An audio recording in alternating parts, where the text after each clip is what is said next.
تحافز النفس الكريمة تبتغي الجنات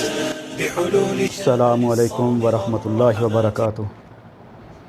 الحمدللہ وکفا والصلاة والسلام علی من لا نبی بعدہ. اما بعد، اعوذ باللہ من الشیطان الرجیم. بسم اللہ الرحمن الرحیم. قال اللہ تبارک و تعالی فی القرآن الحکیم: قد افلح من تزکی وذکر اسم ربہ فصلی. ہر قسم کی حمد و ثنا اللہ رب العالمین کے لیے جو پوری کائنات کا اکیلا ہی خالق، رازق اور مالک ہے. درود و سلام نبی مکرم جناب محمد رسول اللہ صلی اللہ علیہ وسلم کی ذات اقدس پر جو بہترین اسوہ حسنہ ہیں. محترم ناظرین و سامعین، اللہ کے فضل و کرم سے دنیا بھر میں علماء کرام انسانیت کی کامیابی کے لیے کوشش کر رہے ہیں. اسی سلسلہ کو مزید آگے بڑھانے کے لیے ہم نے اپنا یہ یوٹیوب چینل شروع کیا ہے. ہم اللہ رب العالمین سے دعا کرتے ہیں کہ اللہ رب العالمین غلبہ اسلام کے لیے ہماری اس کاوش کو اپنی بارگاہ میں قبول و منظور فرمائے. آپ احباب سے گزارش کرتے ہیں کہ انسانیت کی بھلائی اور خیرخواہی کے لیے آپ بھی اس کے اندر بڑھ چڑھ کے اپنا کردار ادا کریں. زیادہ سے زیادہ احباب کو یہ پیغام سنائیں تاکہ ہم انسانیت کی خدمت کا کام کر سکیں. اللہ رب العالمین نے انسانوں کے متعلق خود فرمایا، چونکہ یہ انسان کی جبلت اور فطرت ہے، ہر انسان کامیاب ہونا چاہتا ہے. تو اللہ فرماتے ہیں کہ کامیابیوں کے پیمانے اور انداز تمہارے جتنے بھی ہیں وہ سارے کے سارے خسارے میں ہیں. اگر اللہ کی بارگاہ میں کوئی واقعتاً کامیاب ہے تو وہ ہے جس نے اپنے آپ کو پاک کر لیا، جس نے اپنا تزکیہ کر لیا. اور اللہ رب العالمین نے دوسری اس کی پہچان کروائی کہ جس نے اپنے رب کو یاد کر لیا اور اپنے نماز کی پابندی کر لی، اپنے رب کے لیے نماز کو ادا کر لیا. اللہ احکم الحاکمین اپنے بندوں کی تربیت کے لیے، اس ملت اسلامیہ کی کامیابی کے لیے ہر 11 مہینوں کے بعد ایک پورا مہینہ ریفریشر کورس کا دیتا ہے، جو کہ چند دنوں کے بعد آنے والا ہے. ہم نے مناسب سمجھا کہ یہ جو چند ایام ہیں اپنے احباب کی تربیت کے لیے کچھ عرض کریں تاکہ ہمارے لیے بھی صدقہ جاریہ بنے اور یہ اللہ کی مخلوق افضل ترین لوگ یہ بھی اپنی کامیابی کے سفر کو مزید بہتر بنا سکیں. تو اللہ رب العالمین اس ماہ مبارک میں دن بھر کے لیے بھوک اور پیاس دے کے ہماری تربیت فرماتا ہے کہ جس طرح سے اس روزے کی حالت میں تم نے حلال کھانا چھوڑ دیا، حلال اور پاکیزہ پینا چھوڑ دیا میرے حکم پر کہ میں تمہیں دیکھ رہا ہوں، تم مجھے راضی کرنا چاہتے ہو، تقویٰ لینا چاہتے ہو، اس حصول تقویٰ کے لیے تم سب کچھ کر رہے ہو. تو اللہ رب العالمین یہ بھی تربیت فرماتا ہے کہ تم نے جس انداز سے میرے حکم پر حلال کو چھوڑ دیا، اسی طریقے سے جو ہمیشہ کے لیے میں نے حرام کیا ہے، جس سے روکا ہے، اس سے بھی رک جاؤ. نہ غلط بولو، نہ سوچو، نہ دیکھو. ہر انداز سے اپنے آپ کا تزکیہ کرو، اپنی پاکیزگی کا خیال کرو. جب اللہ کے یہ بندے اللہ رب العالمین کا حق پہچان لیتے ہیں تو پھر اللہ کے بندوں کے حقوق کا بھی خیال کرتے ہیں. اور اللہ رب العالمین پھر انسانوں کی تربیت کے لیے اتنا شاندار شیڈول دیتا ہے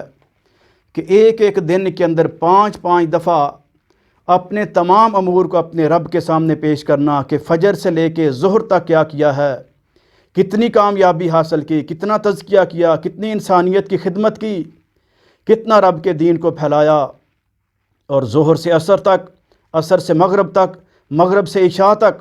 اپنے دنیاوی امور کو کس طرح سے نپٹایا اور اللہ کے دین کے لیے کیا کچھ کیا. اور پھر عشاء کی نماز کے بعد یہ بندہ اپنا محاسبہ کرتا ہے، اپنا جائزہ لیتا ہے کہ اگر آج کی رات میری آخری ہوئی تو اللہ احکم الحاکمین نے جو مجھے حکم دیا تھا کہ بھئی اپنے آپ کو پاک رکھنا ہے، مجھے یاد رکھنا ہے میری عبادت کرنی ہے اس پر کتنا عمل کیا۔ تو اللہ رب العالمین کا یہ بہت بڑا فضل اور احسان ہے کہ اللہ احکم الحاکمین نے ہماری زندگی کے اندر صحت کے ساتھ، تندرستی کے ساتھ ہمیں یہ موقع دیا ہے۔ ہاں ایک بات ضرور ہے کہ یہ وائرس کی وجہ سے مساجد کی شاید وہ رونقیں نہ ہو سکیں، تو اس کے اندر بھی ہمیں مایوس نہیں ہونا، بد دل نہیں ہونا، فتوے نہیں لگانے، بلکہ رب العالمین کی حکمتوں کو تلاش کرنا ہے کہ ہمارے وہ بچے، ہماری وہ خواتین جو عام روٹین کے اندر مساجد میں جا کے باجماعت نماز ادا شاید نہیں کر سکتے، اپنے گھروں کے اندر مستقل باجماعت نماز کا اہتمام کیا جائے۔ پیارے پیغمبر علیہ الصلاۃ والسلام نے بہت بڑی بشارت دی ہے کہ جس اللہ کے بندے نے اللہ کی رضا کے لیے 40 دن مسلسل تکبیر اولیٰ کے ساتھ نمازیں پڑھ لی، اللہ تعالیٰ اس کو 2 فضائل عطا کرتا ہے۔ ایک فضیلت یہ ہے، اتنا بلند اس کا مرتبہ کہ اللہ رب العالمین اس کو جہنم سے آزاد کر دیتا ہے، اور دوسرا اللہ کا فضل اور احسان اس پر یہ ہوتا ہے کہ اللہ رب العالمین اس کو منافقت سے پاک کر دیتا ہے۔ تو ہمیں اس وائرس کی وجہ سے اپنے گھروں کے اندر اپنی نمازوں کا باجماعت اہتمام کرنا چاہیے، اور تمام بچے، تمام خواتین، سارے فیملی ممبرز ان کو اس کے اندر شامل ہونا چاہیے۔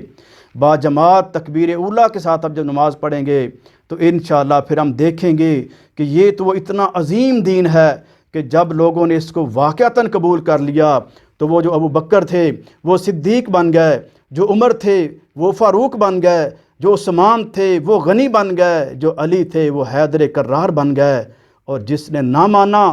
من مانی کی، بغاوت کی، وقت کو برباد کیا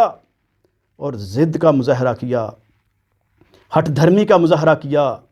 رب کی آیات کا انکار کر دیا، اور اب ملے ہوئے وقت کا فائدہ نہ اٹھایا، اپنے آپ کو پاک نہ کیا، رب کو یاد نہ کیا، وہ ابو جہل بن گیا، عتبہ شیبہ بن گئے، اور جنہوں نے ظاہری طور پہ مانا لیکن عملی طور پہ نہ مانا وہ عبداللہ بن ابی بن گئے۔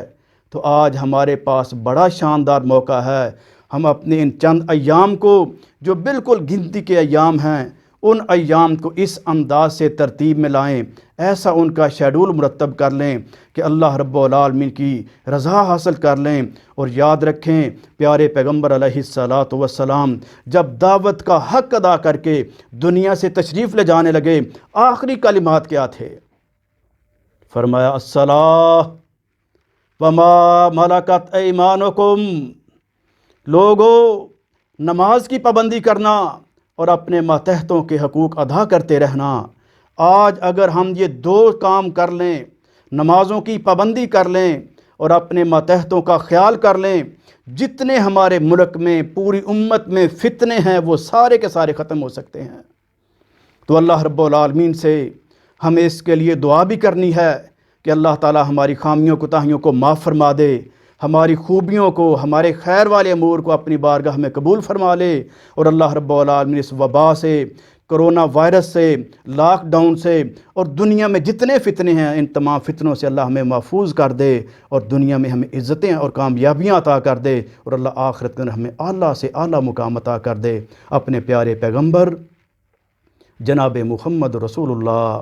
صلی اللہ علیہ وسلم کا ساتھ عطا فرما دے، اور اللہ جنت کے اندر اپنا دیدار کروا دے، اللہ ہمارا یہ مقدر بنا دے۔ حافظ النفس الكريمة تبتغي الجنات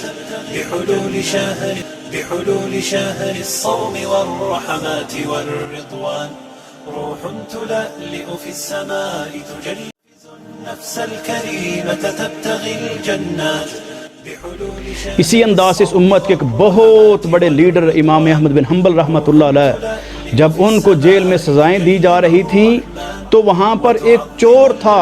ابن الحسن نام کا، اس نے کہا کہ امام احمد